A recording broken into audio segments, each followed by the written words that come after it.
I aimed at an antelope, pulled the trigger, but accidentally shot it in the rear. Watching the antelope run in the opposite direction, I didn't panic. I picked up the spent casing and gave chase. But when I arrived at the location, I noticed a large pool of blood. Something felt off immediately. Following the trail of blood, I soon spotted an injured hunting dog nearby, but I hadn't shot it. Realizing there must have been a gunfight in the area, I quickly tracked in the opposite direction. Before long, I came upon several vehicles at the foot of the mountain. Wanting to understand the situation, I cautiously moved closer to investigate. Everyone on the ground was already dead. I moved behind one of the trucks to check, and to my surprise, I discovered a full load of cargo. If the goods were still here, then someone must have taken the money and fled, possibly badly wounded. I held my gun tightly, moving in slow and careful. Inside one of the cars, I spotted a man barely hanging on. The moment I saw him, I raised my gun and took the man's pistol away. The dying guy begged me for some water, but I ignored him and walked off. Sure enough, under a large tree nearby, I spotted a lone figure. But instead of rushing over, I crouched quietly in place for half an hour. Only after confirming there was no movement did I slowly approach. The man under the tree was already dead. Opening the case next to him, I found $2 million inside. I knew this money could bring serious trouble, but how could anyone walk away from cash in hand? I immediately picked up the case and left. That night, I couldn't sleep at all. To ease my conscience, I decided to bring the guy some water. But when I returned to the scene, the car window had been smashed, and the man had already been shot dead. Clearly, someone had been there. I quickly hid behind a car, and within seconds, I saw a group of armed men coming down the hillside. They spotted me too, and opened fire right away. I sprinted through the darkness, but they caught up fast. A bullet slammed into my shoulder. I dove into the water, but the hunting dog jumped in right after me. I pulled out my pistol, calm as ever.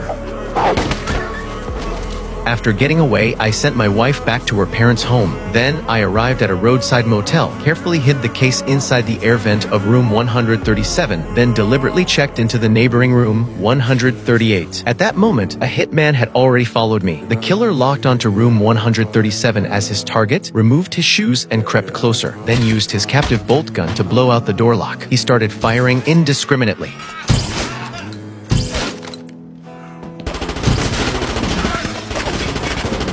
Suddenly, he saw a hand in the mirror. Someone inside was begging for their life. Calmly, not wanting to stain his clothes, the hitman closed the curtains. Although everyone in the room was taken out, he couldn't find the case. Unbeknownst to him, I had already pulled it into the next room through the vent. It wasn't until he noticed the scratches in the duct that the hitman realized what had happened. Using the same method, he sealed off my door. However, I had already escaped. I checked into another motel, but as I lay in bed, something didn't feel right. To confirm my suspicion, I quickly opened the case and searched through the cache. Sure enough, I found a tracking device.